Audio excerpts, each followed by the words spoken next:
Cyber fraud का जब नाम आता है तो दिमाग में कई तरीके की चीज़ें घूमनी शुरू हो जाती हैं और आज के समय में साइबर फ्रॉड जो है बहुत आम हो चुका है। टारगेट पे किसको लिया जाता है? जो बुजुर्ग लोग होते हैं। चंडीगढ़ में भी एक मामला सामने आया था कुछ दिन पहले, बहुत बड़े अमाउंट का। वो अमाउंट इतना बड़ा था कि शायद कहते हैं ना, इंसान ने अपनी पूरी ज़िंदगी की जो पूंजी इकट्ठी की होती है वो पूरा ही साइबर फ्रॉड में उड़ गया। वो दोनों ही जो है दंपति इस समय हमारे साथ, धर्मपत्नी और उनकी दोनों इस समय मौजूद हैं। हालांकि इस पूरे मामले में पुलिस ने मुस्तैदी के तहत चंडीगढ़ पुलिस की तरफ से 2 जो शख्स हैं अरेस्ट कर लिए गए हैं। सबसे पहले हम जानते हैं कि इस पूरा मामला कैसे शुरू हुआ था। सर, साइबर फ्रॉड का जब नाम आता है तो जाहिर है बड़ा डर सा लगता है और ये बड़ा आम होता जा रहा है। आपके साथ कैसे हुआ एकदम से ये सब चीज़ें? कॉल आया हमें एक, और उन्होंने कहा कि हम सुप्रीम कोर्ट के तहत हम एक इन्वेस्टिगेशन कर रहे हैं। एक मिस्टर नरेश गोयल हैं, वो जेल में हैं और उन्होंने कोई 700-800 करोड़ का उन्होंने कोई की कहते हैं मनी लॉन्ड्रिंग किया। सो तो हमने कहा हम किसी को जानते नहीं और ना हम कभी उनको मिले हैं, ना किसी थर्ड पर्सन के साथ कोई हमारा कांटेक्ट उनके साथ, और हम इस आदमी को नहीं जानते, तो ये गलत चीज़ आप बता रहे हैं। तो फिर उन्होंने कहा कि उन्होंने कहा कि ये जी हमारे पास ये पूरा इसका डाटा आया हुआ है, हम आपको भेज रहे हैं, आप पढ़ लीजिए, जिसमें उसने आपका नाम लिया है कि आपने इतने पैसे दिए उनको, उनको हेल्प करने के लिए आपने उनसे पैसे लिए लॉन्ड्रिंग करने के लिए। तो हमने कहा कि हमने ये सब गलत चीज़ें हैं, तो हम इसमें है नहीं। बस फिर वो पूछते गए, नहीं जी हमें फिर आपके पता करना पड़ेगा, क्योंकि ऊपर से हमको डायरेक्शन मिले हैं पूरा चीज़ इन्वेस्टिगेट करना, और इस पैसे का सब हर एक आदमी जिसका नाम ले रहे हैं उनके अकाउंट्स चेक करने हैं। तो यहाँ से शुरू किया कि हमें पूछने लगे कि आपके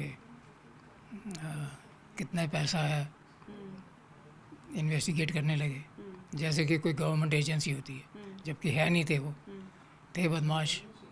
बस यहाँ से शुरू हुआ, फिर हम उनको बताते गए। और आपको नहीं लगा कि एकदम से सर कि ऐसे कोई शख्स आपसे पूछ रहा है, क्योंकि आप तो बड़े रेपुटेड और बड़े पढ़े लिखे हैं, आप तो रिटायर भी हैं, नहीं लगा आपको एक बार भी जब उनसे बात करते हो कि ये चीज़ कैसे एकदम से हो गई? मतलब नहीं शक हुआ आपको? और फिर जब चीज़ें आपसे वो निकालते गए तो एक बार भी? हाँ जी मैम। नहीं शक हुआ, क्योंकि अगर शक होता तो हम तभी कुछ ना कुछ एक्शन लेते।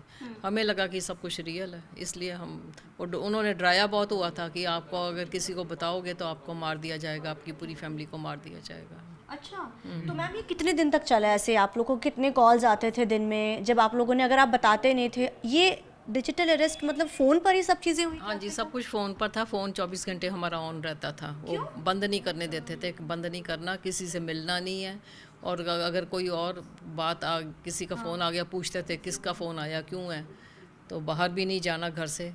तो पूरा ये 10 दिन ऐसे ही चला।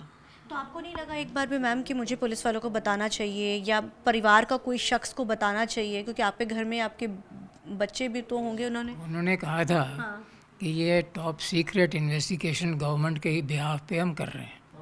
अच्छा। हाँ, तो इसलिए हम उनके क्वेश्चन आंसर करते गए। अच्छा, 24 घंटे जो फ़ोन मैम आप लोग के साथ, वो क्या मतलब आपसे कुछ बार बार पूछते थे ऑन आपके कॉल्स पर? रात में भी वो चलता रहता था जब सो जाते थे, सुबह उठते उनके फिर से कॉल आने शुरू हो जाते थे? हाँ जी, रात को भी वो ऑन रहता था, और रात को वो गुड नाइट करके जाते थे, और सुबह गुड मॉर्निंग, और उसके बाद चालू ही रहता था। तो फिर आपको शक कब कब हुआ? आपको लगा जब? हमें तो जब उन्होंने फिर सुप्रीम कोर्ट के एंड में की सीन दिखाया, फिर उन्होंने 2 करोड़ और मांगा कि बेल बॉन्ड्स भरो तभी आपकी बेल होएगी। फिर हमने एक इससे बात की, अपनी डॉटर इन लॉ से और 1-2 फ्रेंड से बात की, फिर हमें पता चला ये तो फ्रॉड है। तो इस 10 दिन के दौरान आप कुछ भी चीज़ जानकारी आपको नहीं लगा कि ये फ्रॉड है? तो आपके बच्चे घर पर ही रहते थे, आपने तब भी नहीं, या फिर आप लोग यहाँ पे? नहीं, हमारी डॉटर, हमारे दोनों बेटों की डेथ हो चुकी है।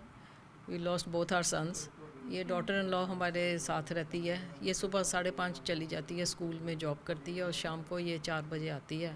तो उन्होंने इतना डराया कि हमने इसको भी नहीं बताया। अच्छा, आपके फ़ोन ऑन थे लेकिन इनको मैम को पता नहीं चला? हमने नहीं इसको क्यों उसको क्यों परेशान करें, अच्छा। वो परेशान ना हो, तो हम सॉल्व खुद ही कर लेंगे जो भी है। तो अब आप इस मामले में 2 लोगों को मैम अरेस्ट भी सर कर लिया गया है, तो किस तरीके से चंडीगढ़ पुलिस की इन्वेस्टिगेशन, क्योंकि अभी एसएचओ ने बताया कि 2 लोगों को गिरफ्तार किया गया, आप लोग अब क्या चाहते हैं इसमें रिकवरी हो? यही चाहते हैं कि हमारी किसी ना पुलिस अपना काम कर रही है, एक्टिवली कर रही है, तो हमें यही उम्मीद है कि हमारा पैसा रिकवर हो आप जल्द। लोगों को क्या बताना चाहेंगे मैसेज, क्योंकि बहुत बड़ा आपके साथ? हम तो यही बताना चाहेंगे कि वो कोई भी अननोन कॉल नहीं लेनी।